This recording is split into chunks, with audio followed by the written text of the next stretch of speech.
So what do we need for this experiment? One, we need modeling clay. Second, a piece of cardboard. And the last thing is a hard surface, looks like a wooden table, for example. What will you do? Number one, roll the ball of clay in your hands, smoothing the sides of it. So you're gonna roll it to smooth the edges of the ball.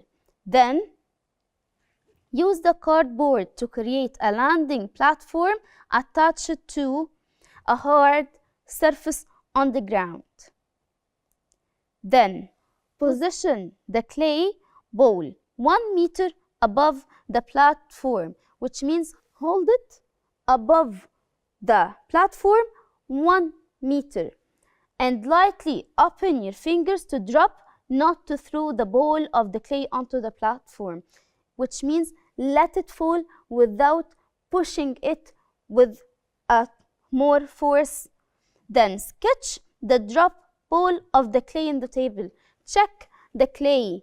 Of course, it will become irregular. Then smooth the clay ball again over the repeat the experiment, this time putting force behind the clay ball and throw it at the platform from 1 meter above. Then sketch the result. Now you did effort, there is force, so the clay ball will become more irregular than the other time. Then repeat one more time and throw the clay ball a bit harder at the platform, then sketch the result. It will be more damaged, okay, as you used more force this time. So what can you conclude about the relationship between the speed and kinetic energy passed on this experiment? Of course, the faster the moving object, the greater the magnitude and the energy of the collision, which means the deeper the hole. How do the results from the experiment compare with the results from the test you did in the racing downhill? And how are they different? When the stack of the books was higher, the car traveled farther, and when the ball fell with greater force, the hole became deeper. What does the damage to the clay tell you about what happens to vehicles in real-world collision? It means if a car crashes with greater force, the extent of the damage will be greater. So, as the force increases, its kinetic energy will increase and the damage will be more. Now, we talked about the effect of the force on the collision. What about the mass of the objects? Does it affect the collision? Of course. How? Let's see. Now you have this car. Look at the cars here. Think they have the same mass. So each of them will cause the same damage to anything. But what if you have a truck and a car? Which one has more mass? Of course, the truck. Do you think it will cause more damage or the car? Of course, the truck, because it has more mass. And the mass increase, the kinetic energy of the object will increase. A large truck has much greater mass than the car. As each vehicle moves faster, the energy from the fuel its engine uses is converted into kinetic energy. Remember when we said the fuel has or contain chemical energy? After turning on the vehicle, the chemical energy will change into kinetic energy. And as the mass of the vehicle increase, of course, it will need more fuel. So as the fuel increased, of course, it has more kinetic energy, which will convert into more kinetic energy.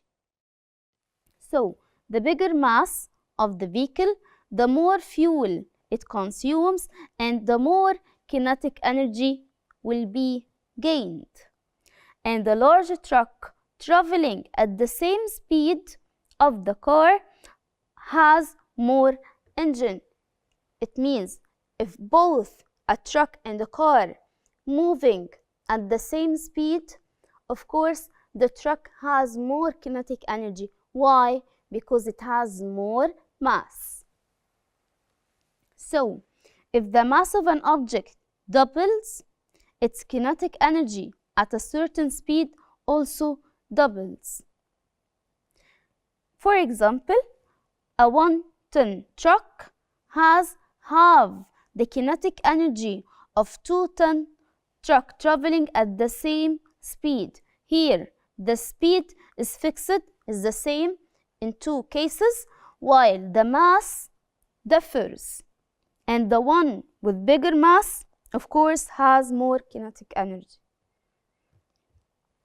This is why a large mass vehicle causes more damage when it hits something than the small mass vehicle traveling at the same speed.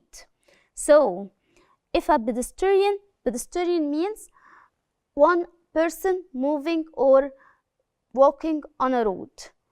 This pedestrian hit a bicycle with a speed of 50 kilometers per hour. Remember when we said the speed is the distance covered by an object at a certain time.